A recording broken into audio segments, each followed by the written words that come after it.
আচ্ছা, লরেন্স বল কখন কাজ করবে? এটা হচ্ছে তোমার যখন একই সাথে আহ চৌম্বক ক্ষেত্র এবং বিদ্যুৎ ক্ষেত্র থাকবে আর কি। মানে আহ, মনে করো প্লাস থেকে মাইনাসের বরাবর যে আমাদের একটা বলরেখা যায়, এই বলরেখা প্লাস হচ্ছে এই নর্থ পোল এবং সাউথ পোল থেকে হচ্ছে তোমার একটা বলরেখা যায়। এই দুইটা মিলে যদি একটা আমি কিউ পরিমাণ আধান পাস করি, হ্যাঁ, এই দুইটা মিলে কিউ পরিমাণ আধান কাজ করি, তখন হচ্ছে লরেন্স বলটা কাজ করে। অর্থাৎ লরেন্স বলটা হচ্ছে তোমার ইলেকট্রিক ফোর্স আর হচ্ছে তোমার ম্যাগনেটিক ফোর্স, এই দুইটা মিলে হচ্ছে যে সমষ্টিটা, সেটা হচ্ছে লরেন্স ফোর্স। বুঝছো রাফি? আচ্ছা, এটা এটা হ্যাঁ, এটা কোন চ্যাপ্টার? এটা কি চতুর্থ না পঞ্চম চ্যাপ্টারে পড়া? এটা ফোর্থ চ্যাপ্টারে পড়া। আচ্ছা, লরেন্স। আচ্ছা আচ্ছা। এই তো বললাম, আমাদের লেকচার শিটের পড়া শেষ হওয়ার পরে আমি এই বইগুলো দেখিয়ে দিব কই কি পড়াইছি।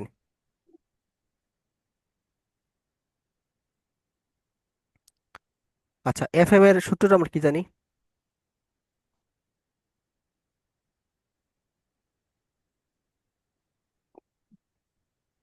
এটা না? আর এফ ইটা আমরা পড়বো কিউই। এটা হচ্ছে তড়িৎ প্রাবল্য, এটা হচ্ছে তোমার চার্জ। যখন স্থিতিতে পড়বো তখন আমরা এটা পড়ে তড়িৎ ফেলবো। প্রাবল্যের তো সূত্র আছে নিজস্ব না? হ্যাঁ, বললাম তড়িৎ প্রাবল্যের তো আলাদা মনে হয় সূত্র আছে।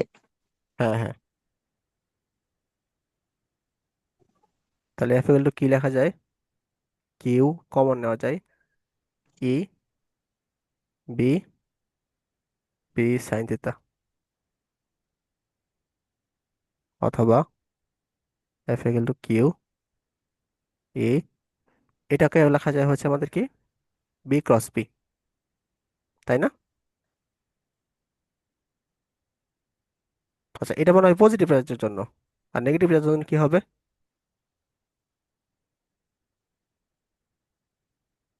বি ক্রস বি না?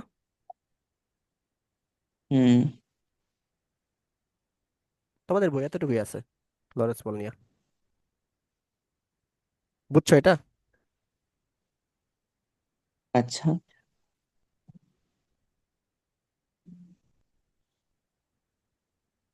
তো এগুলা দিয়ে ম্যাথ কি আসে দেখি আমরা।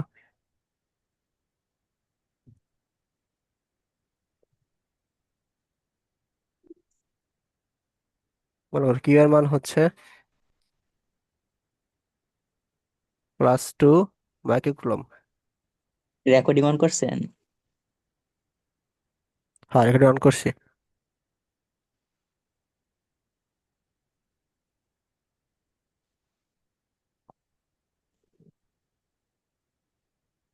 ই এর মান দেওয়া আছে এত মিটার পার কুলম, আর ভি এর মান দেওয়া আছে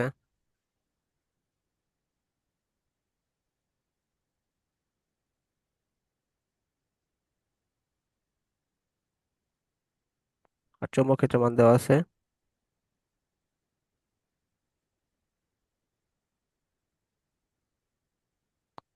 তাইলে বলছে এটা লরেন্স বল কত? পারবা না?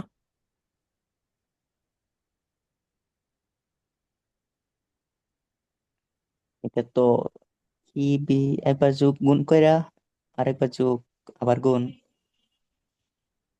ভেক্টর যোগ গুণ, পারবা না? আচ্ছা। যেহেতু পজিটিভ, তাহলে বি ক্রস বি হবে। তো সবগুলা হচ্ছে ডাটা বসায় ম্যাথ করবা। পারবা না এটা? হুম।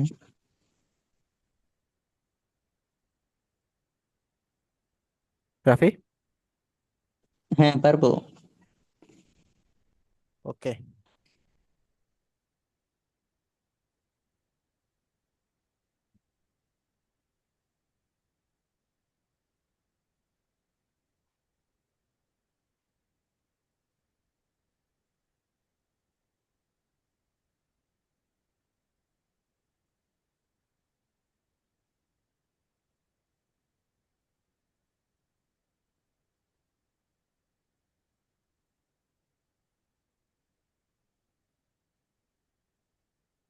গত ক্লাসে আমরা কি পড়ছিলাম?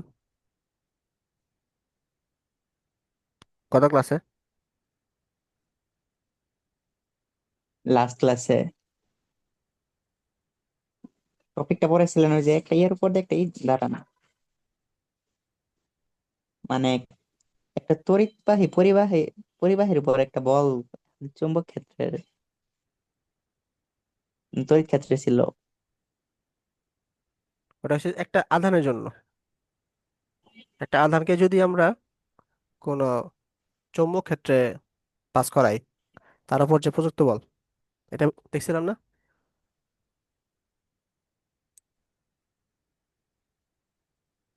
ভুলে গেছো? টপিকের নাম মনে করার চেষ্টা করতেছি। টপিক দাঁড়াও, এটা দেখছি।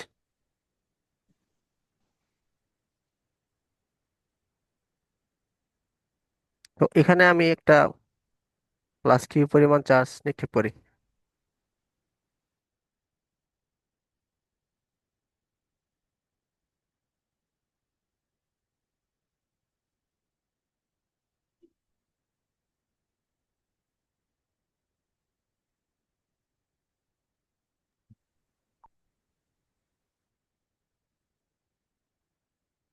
তাহলে প্লাস কিউ পরিমাণ চার্জ যদি আমরা নিক্ষেপ করি, তাহলে এর উপর যে ফোর্সটা কাজ করে, এটা আমরা দেখছিলাম না? বিভিন্ন অ্যাঙ্গেলে। আচ্ছা, এখন আমরা দেখব তড়িৎবাহী তারের উপর প্রযুক্ত বল।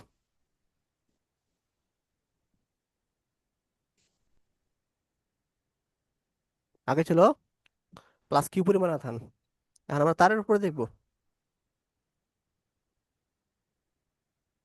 তাইলে মনে করো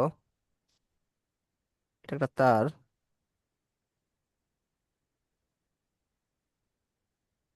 এই তার দিয়ে হচ্ছে কারেন্ট যাচ্ছে, আই পরিমাণ কারেন্ট যাচ্ছে, তো এটার উপর প্রযুক্ত বল। তো তারের ভিতরে দেখো অসংখ্য পরিমাণ আধান যাতায়াত করে না? মনে করো এখানে একটা আধান আছে, এখানে আধান আছে, এখানে আধান আছে, আধান আছে, এই প্রত্যেকটার উপরেই তোমার চৌম্বক ক্ষেত্রে একটা ফোর্স দিবে না? হ্যাঁ, দিবে। তো সামহাও যদি আমরা একটা বের করতে পারি, তাইলে আমরা প্রত্যেকটা পাবো না? সবগুলা সমান হবে, হ্যাঁ। আচ্ছা, মনে করো এখানে মোটা আধান আছে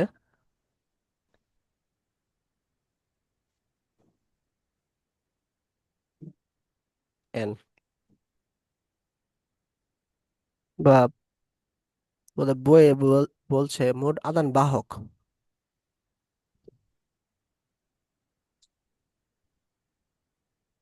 এন। তো গত ক্লাসের মতোই এটাকে আমরা 90 ডিগ্রি অ্যাঙ্গেলে ঘোরাবো। ঠিক আছে? ঘোরালে কি নর্থ পোল সাউথ পোলে ঢুকতেছে না?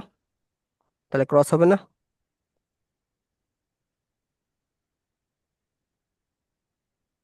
মানে বোর্ডে ঢুকতেছে আর কি, নর্থ পোল থেকে সাউথ পোল, বলরেখাগুলা। বুঝছো? হুম।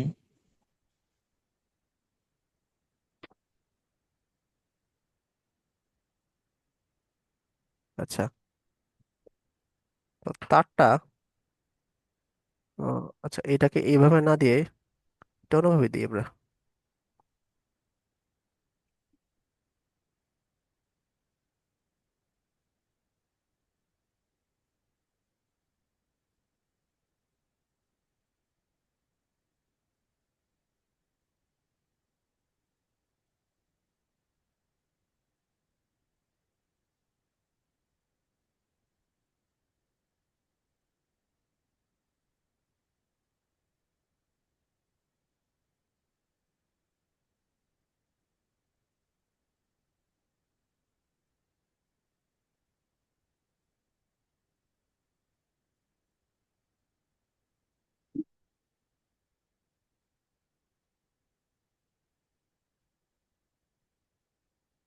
তাহলে মনে করো এই বরাবর যদি কারেন্ট আমরা ঢুকাই, এবার বের করি, তো এটাকে 90 ডিগ্রি অ্যাঙ্গেলে ঘোরালাম, তাহলে তারটা এরকম থাকলো না, এইভাবে কারেন্ট যাচ্ছে, বুঝছো?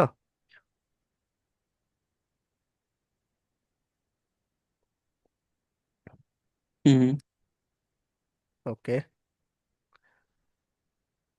তাইলে দেখো, যেহেতু তারের ভিতরে আমাদের কি প্লাস কিউ পরিমাণ চার্জ আছে, যে কোনো একটা চার্জের কথা চিন্তা করো, তাহলে একটা চার্জের জন্য ভেলোসিটি কি এদিক বরাবর হবে না? মানে এই বরাবর ভেলোসিটি হবে না?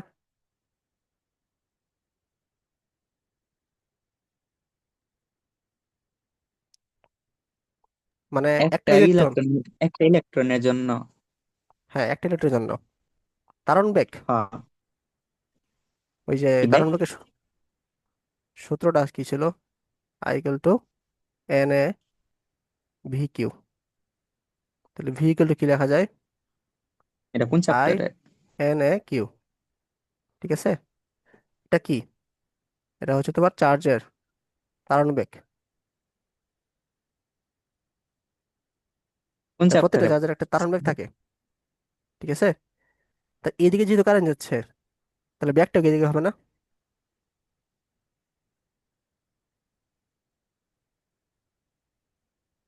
হুম। মানে ইলেকট্রন প্রবাহের দিকেই চার্জের তারণ বেগ থাকে আর কি, বুঝতে পারছো? তাহলে এ বরাবর হচ্ছে তোমার কি হুম। আছে? বি আছে। এ বরাবর হচ্ছে তোমার কি তারণ বেগ আছে। তাহলে ফোর্সটা কোন দিকে হবে?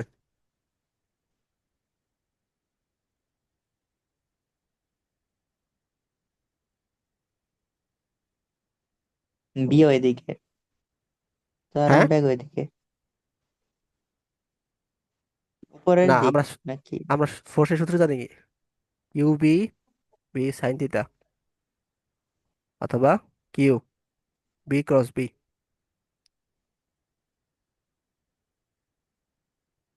তাহলে ফোর্স কোন দিকে হবে?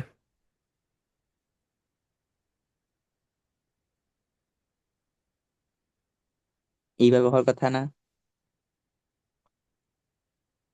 তুমি কোন দিকে লিখতেছো? ইয়েস, উপর ওই দিকে। যে হচ্ছে ডাইনে।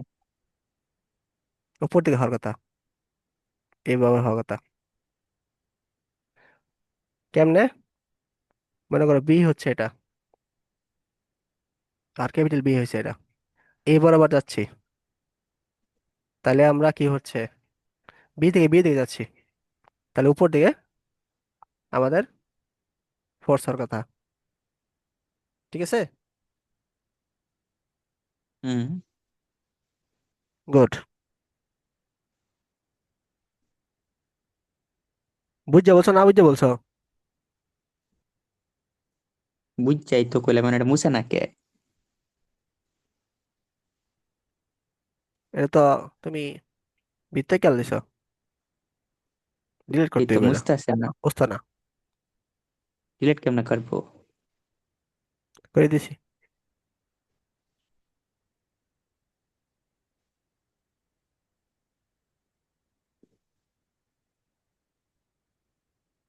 তো ডিরেকশনটা বুঝছো?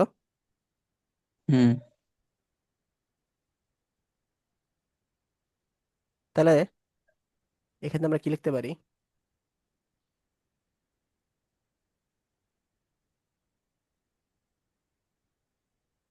একক আধানের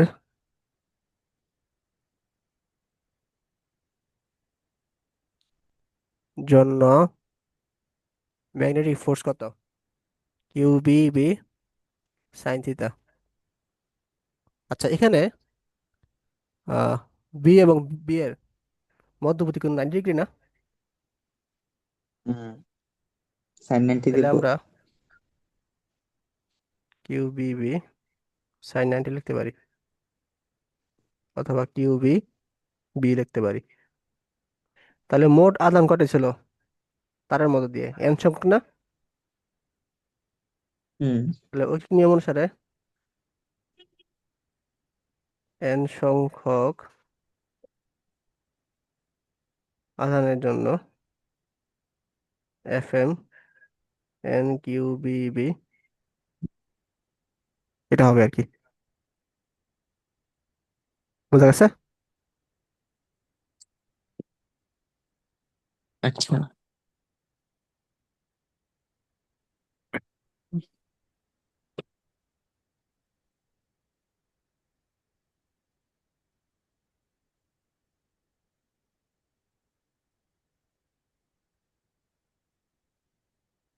আচ্ছা, তারটা নিয়ে আমরা একটু বিশ্লেষণ করি। তারটা তো অনেক বড় একটা তার, এবং এর মধ্যে অসংখ্য চার্জ আছে। ঠিক আছে, না ওইদিকে যাও।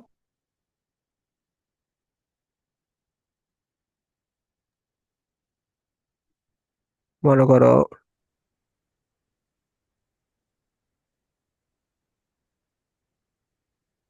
এই তারটা, এই তার একটা ক্ষুদ্র একটা অংশ আমরা কেটে নিই। এম, ক্ষুদ্র অংশ কেটে নিলে তারটা এরকম হবে আর কি। আর এটা পুরোটা দৈর্ঘ্য হচ্ছে এল যদি হয়, তা ক্ষুদ্র অংশের দৈর্ঘ্য কি হবে? ডিএল না?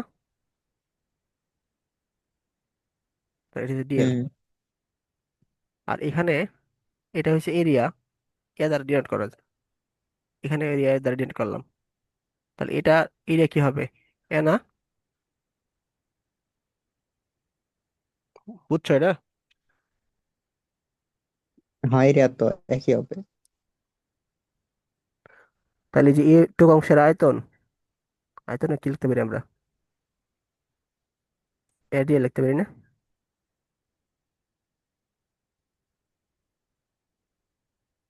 লিখতে পারি কিনা বলো? আয়তন সমান এডিএল। হুম। আয়তন সমান এডিএল। হ্যাঁ, এটা দৈর্ঘ্য, আর এই ক্ষেত্রফল, ক্ষেত্রফলের দৈর্ঘ্য গুণ করলে কি আসে? আয়তন আসে না?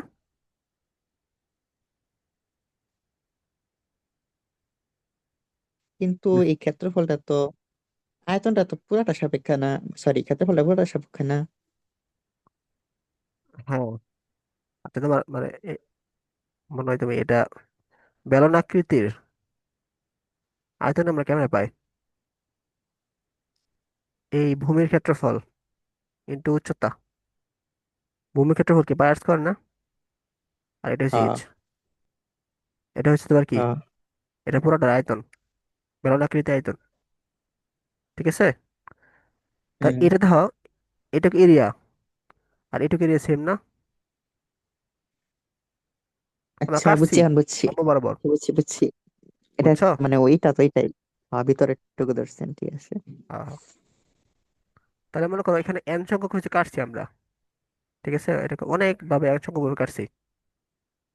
আর পুরোটা হচ্ছে তোমার ক্যাপিটাল এন। আমি ভাবতেছিলাম ওই যে ছোট হাতে যে এলটা দিছি দৈর্ঘ্য, ওই দৈর্ঘ্যের সাপেক্ষে তো ক্ষেত্রফল এটা বড়টা, তাহলে এই ছোটটা যদি আবার ডিএল এর সাপেক্ষে ধরি, তাহলে হুম। তো এটা হইতেছে না। এভাবে এভাবে ভাবতেছিলাম আর কি। দিয়ে ভাবছিলা?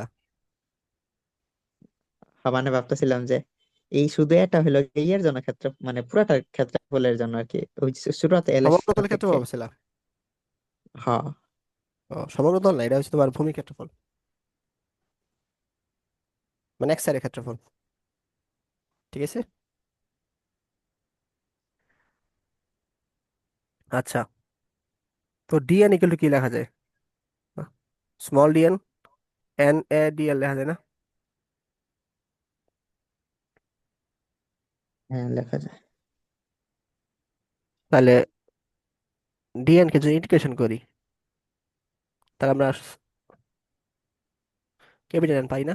ইন্টিগ্রেশন। আর ডিএন এর মান কি? N A DL. ঠিক আছে, কারণ এরিয়া আর এন এর কনস্ট্যান্ট বাইরে নিয়ে আসলাম, ডিএল হবে। ডিএল আপার লিমিট লোয়ার লিমিট কি?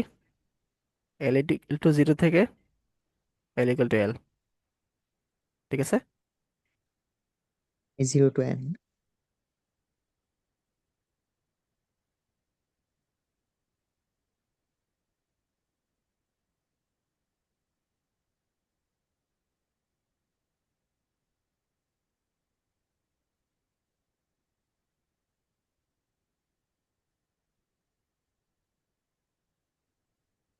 দেখো ইন্টিগ্রেশন বুঝো কিনা।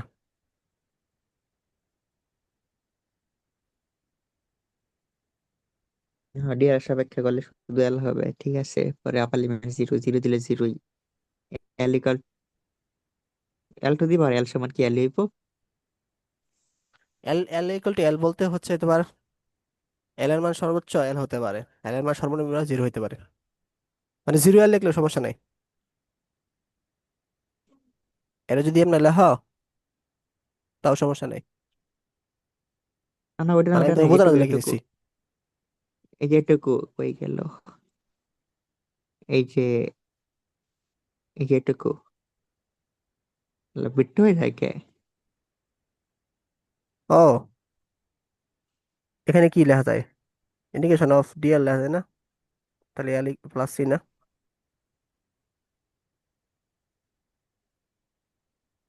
বুঝছো? ও আবার এমন করছেন, আমরা তো সিস্টেমের মধ্যে লিমিট বসে সরাসরি করি না, লিমিট বসে পাওয়ার বসে। হবে হবে, সমস্যা নেই। আচ্ছা থাক, ঠিক আছে। ঠিক আছে। ও তাইলে এইটা কি লেখা যায়? এন এ এল লেখা যায়।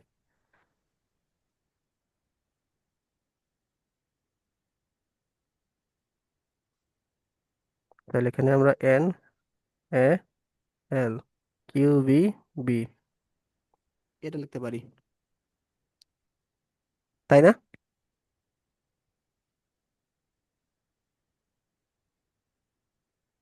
লিখতে পারি কিনা বলো? হুম, কই গেছেন আপনার কারসর কই? ও হ্যাঁ, এখানে N Q P P N এর মানটা বসিয়ে দিছি এন আর কি। N I Q P P sine, ঠিক আছে। Running out of time. তাহলে দেখো N A L Q B B এটাকে আই লেখা যায়? না sorry,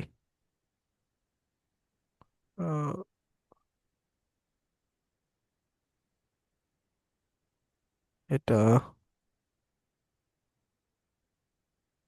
N A B Q L B বাইরে নিলাম, মানে I equal to N A B Q. এটা সূত্র আছে। আহ, যখন স্থিতিতে পড়বো তখন সূত্রটা দেখবে আর কি। তো এই সূত্রের পরিবর্তে আমরা আই এল বি লিখতে পারবো। এটাই হচ্ছে তোমার তারের উপর প্রযুক্ত বল, অর্থাৎ কারেন্ট, তারের দৈর্ঘ্য আর যেতে চুম্বকের যে উৎপন্ন হয়েছে তিনটা গুণ করবা, তাহলে আমরা তারের উপর ম্যাগনেটিক ফোর্স এটা পাবো। বুঝছো?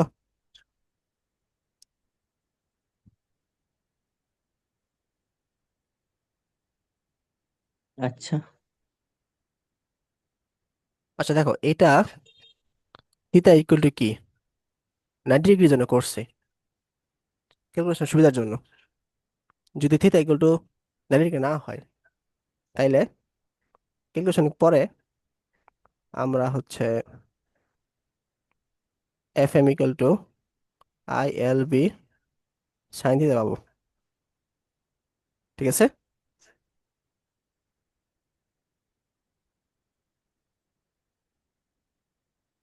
মানে এখানে তো সাইন থিটা আমরা বাদ দিয়ে দিছিলাম, থিটা ইকুয়াল 90 ডিগ্রি করে ক্যালকুলেশন করছিলাম। আর থিটা যদি 90 ডিগ্রি না হয় তাহলে এরকম কাহিনী হবে আর কি। বুঝা গেছে? হুম। রাফি, হ্যাঁ, বুঝতে পারছি। তখন এফ এম ইকুয়াল টু আইটা তো আমাদের স্কেলার, তাহলে এল ক্রস বি হবে অথবা বি ক্রস এল হবে। ঠিক আছে। তো এটা হবে তোমার জন্য হ্যাঁ, পজিটিভের জন্য, এটা হচ্ছে তোমার নেগেটিভের জন্য। নেগেটিভ। আচ্ছা, এখন এই যে এল এর দিকটা কই পাবো? এল তো একটা দৈর্ঘ্য, তাই না? এত দিক পাওয়া যায় না। এটাই মানে বি এর দিক, আবার আয়ের দিক, বি এর দিক বা আয়ের দিক, অর্থাৎ কারেন্ট যেদিকে ফ্লো হবে, ভেলোসিটি ওইদিকে ফ্লো হবে, ওইদিকে তোমার দৈর্ঘ্যের দিক থাকবে। কারেন্ট যেদিকে ফ্লো হবে, ভেলোসিটি ওইদিকে থাকবে, আর তোমার এল এর দিকটা ওইদিকে হবে আর কি। বুঝতে পারছো? একটা এক্সাম্পল দিই। তো এটা হচ্ছে এল, তা কারেন্ট হচ্ছে এদিকে ফ্লো হচ্ছে, তো এদিকে ভেলোসিটি ফ্লো হবে, এদিকে এল এর দিক থাকবে, অর্থাৎ এর দিকটা আছে ধার করছে আর কি। এল এর ভিতরে তোমার কি আছে? কারেন্ট আছে আর কি। বুঝছো? আচ্ছা। তাইলে আমরা চিন্তা করি, এদিকে মনে করো এল আছে, এদিকে হচ্ছে তোমার বি আছে, তাহলে পজিটিভ চার্জের জন্য এল ক্রস বি, তাহলে দিকটা কোন দিকে হবে?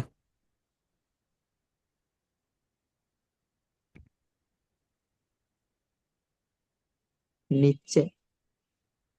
নিচে, গুড। আর বি ক্রস এল?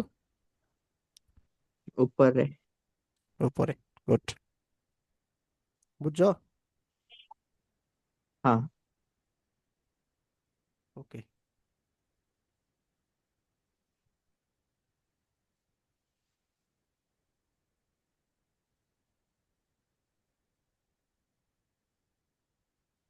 আচ্ছা, আমরা ফ্লেমিং এর বাম হস্ত নীতি এটা দেখছিলাম, তাই না? ডান হাত দেখছিলাম। হ্যাঁ, ডান হাত দেখছিল, ডান হস্ত। আজকে বাম হাত দেখবো। হ্যাঁ, বাম হাত দেখবো। মূলত ফ্লেমিং এর ডান আচ্ছা হস্ত বুঝলি। বাম হস্ত দূরে যদি কেউ ক্যাপচার করতে পারে, তার কিছু লাগে না। ঠিক আছে, ওই যে স্ক্রু নিয়ম অথবা এই যে ভেক্টর নিয়ম, এগুলো স্কিপ করলেও চলে।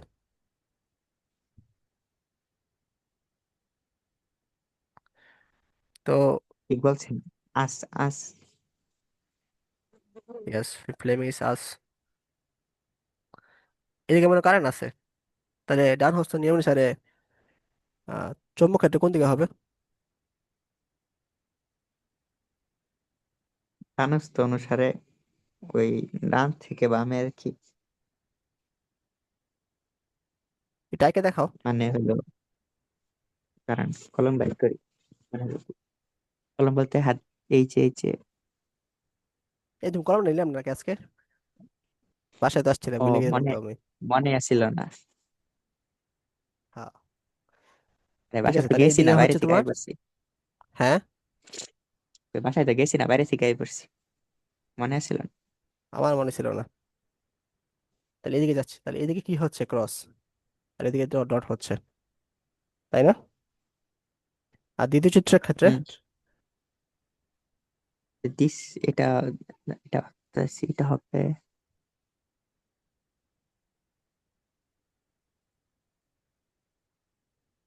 গুড।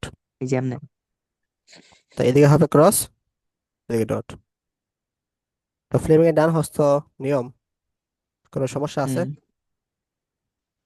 না, ডাইন হাত ভালোই ভালোই পারি, ডাইন হাত তো সবসময় চলে।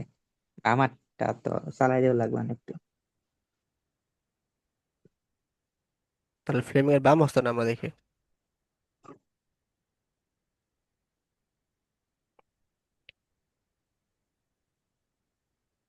সব হাতে আচ্ছা, কাজে লাগে, বাম হাতে কাজে লাগে।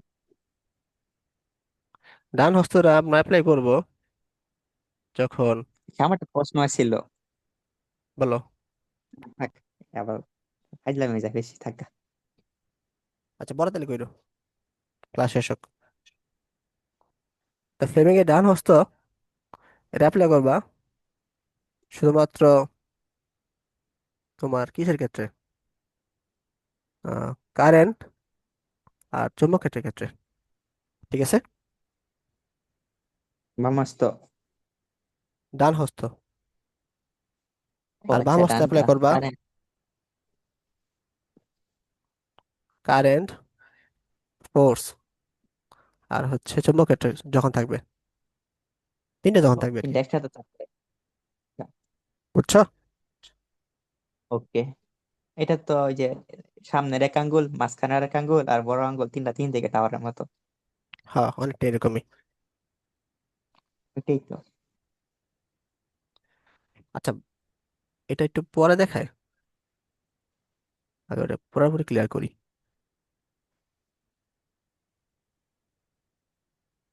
ডান হাত ক্লিয়ার, ক্লিয়ার তো।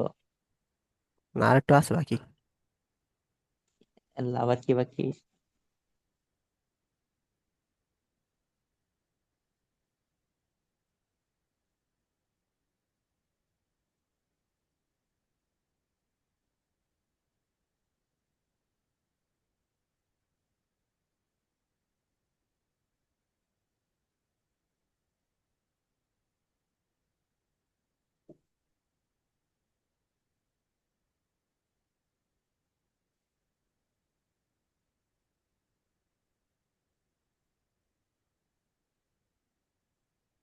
এটা কি চশমা আঁকতেছে নাকি বস্তু এগুলা? এখন কারেন্ট যদি দিকে যায়, তাহলে বৃত্তের কেন্দ্রে কোন কোন উৎপন্ন করে, মানে ক্রস না ডট? ডট। বামেরটা ডট, ডানেরটা ক্রস। গুড।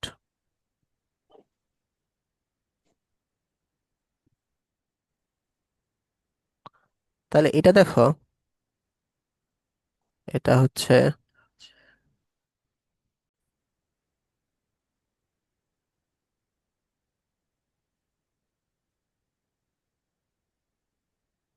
ঠিক আছে, এটা হবে নর্থ পোল, আর এটা হবে সাউথ পোল। মানে আমি এমনি এমনি মনে রাখি আর কি, চার ছবি দীক্ষা। মানে ডট হইলে নর্থ, ক্রস হইলে সাউথ। ইয়েস। এই দেখো, এটার দিকে দিকে আছে না, সাউথের এসটা এরকম দিক হয়, এসটা এদিকে উপরে উঠে যায়, আর এনটা আমরা এইভাবে রাখছি আর কি, মানে দিকের সাথে মিলাই মিলাই মনে রাখতে পারো। তার সাউথ মনে রাখবা সবসময় ডট, আর এটা হচ্ছে তোমার ক্রস, অথবা south cross, not dot. Anti clockwise, আর এটা হবে ক্লকওয়াইজ। বুঝছো? মানে একটা কুণ্ডলী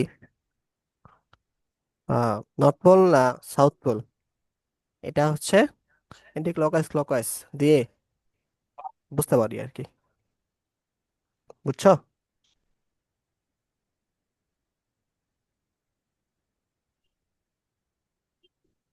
রাফি, আচ্ছা। এগুলো 9-10 এর পড়া।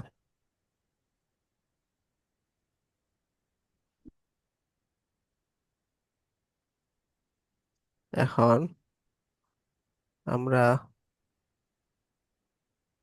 আরেকটা ইয়াকি, সলিনয়েডের দিক কোনটা, এটা জানো? হুম। সলিনয়েড,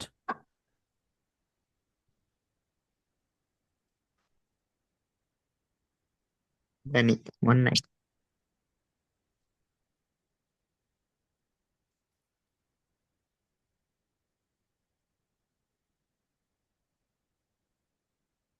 আর কতক্ষণ পড়াবেন? কি টাইম শেষ? না, জ্বর উঠতেছে আবার, বুঝলাম না। আয় হায়, কেমনে কি? আরে জানি না, পন্ডিতি করে সেই সময় ওষুধ খাইতে কইছিল, আমি খাইছিলাম না, কইছিলাম উঠতো না। এখন তো আম্মুরে কইলে দৌড়াই নিয়ে যাবো ঝাড়ু দিয়া। চুপচাপ জ্বর সহ্য কমাইতে করতেছি। হইতাছে। হ্যাঁ, জ্বর কবে তুলতেছে আবার? কালকে তো তো ঝামেলা, পরীক্ষার আগে আগে। ঝামেলা মানে লক্ষণ কি ভালো না নাকি? আই হায়, ডাক্তার হয়ে গেছেন। সময় এমনি কম আমাদের, এর মধ্যে আবার জ্বর উঠে পড়ছে, লিগ হইতেছে কি। ও, সময় অনেক কম। সলিনয়ের দিকে এটা আমরা ডান হস্ত নিয়মে কি সাথে তুলনা করতে পারি? চিন্তা করো, চিন্তা করলে তো ওইটাই আসে আমার মাথায়, ডান হস্ত নিয়মের মতোই। এদিকে দেখলে কি ক্লকওয়াইজ মনে হয় না এন্টি ক্লকওয়াইজ মনে হয়? এটা যেভাবে ঘুরতেছে, এটার ঘুরার অনুযায়ী ভিতরেই হইতাছে, মানে তুমি এদিকে এই দেখতেছো আর পাশে কি, এদিকে আছো তুমি, হ্যাঁ, দেখতেছো হ্যাঁ, ক্লকওয়াইজ না এন্টি ক্লকওয়াইজ? তাহলে হইতেছে ক্লক ওয়াইজ হইতেছে, মানে সাউথ পোল হইতেছে। গুড, এটা হচ্ছে আমাদের সাউথ পোল। আর এই পাশে যখন দেখবা, তখন কি দেখবা? North pole. এন্টি ক্লকওয়াইজ দেখলাম না? হ্যাঁ, এন্টি ক্লক মানে তো নর্থ পোল আর কি।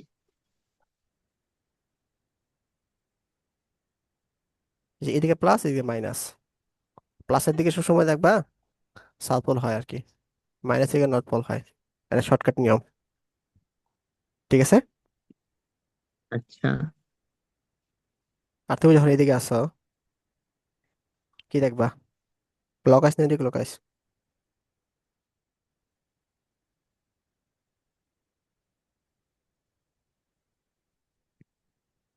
তুমি কোন দিকে আছি? এই যে এদিকে আসো। এটা তাহলে তো এই হবে, হুম, এন্টি ক্লক ওয়াইজ হবে এটা। তো এই পাশে কি হবে? নর্থ পোল হবে। North pole. কোন পাশে? আর এই পাশে যখন আসো তখন দেখলে কি দেখবা? এই পাশে যদি থাকে তাহলে উল্টা হয়ে যাব, ওই যে বাম পাশেটার মতো হয়ে যাব। ক্লকওয়াইজ না? হ্যাঁ, বাম পাশেরটার মতো হয়ে যাব, সাউথ পোল হয়ে যাব আর ক্লক ওয়াইজ হয়ে যাব।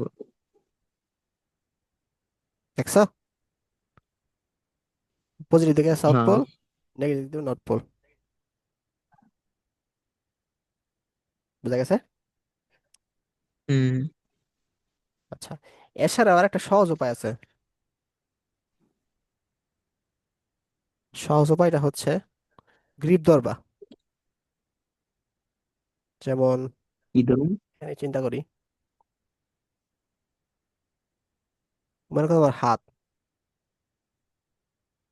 হাতে আমরা গ্রিপ ধরবো। হাতের চারটা আঙ্গুল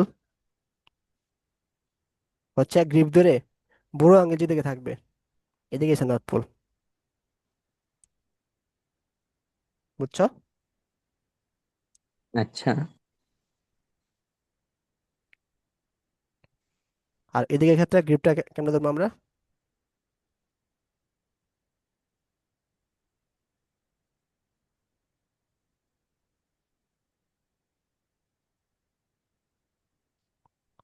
অর্থাৎ যেদিকে কারেন্ট ফ্লো থাকবে ওইদিকে আমরা গ্রিপ ধরবো, ঠিক আছে।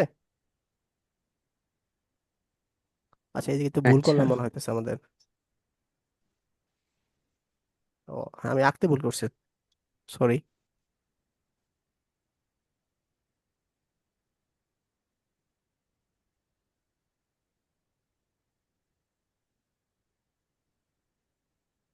এরকম হবে আর কি, হ্যাঁ। তাহলে এই পাশে হচ্ছে নর্থ পোল, ঠিক আছে। আচ্ছা। ডিরেকশন বুঝছো? হ্যাঁ। তাহলে এইগুলো আমাদের ডিরেকশন। আর এখন ফ্লেমিং এর ডানস্থ নিয়মটা শেষ করলাম, ফ্লেমিং এর বামস্থ নিয়ম শুরু করব, এরপরে ক্লাস শেষ করব। আল্লাহ। দেখেন পরের দিন দেখবা। পরে দিন নিয়েন। ওকে, ঠিক আছে।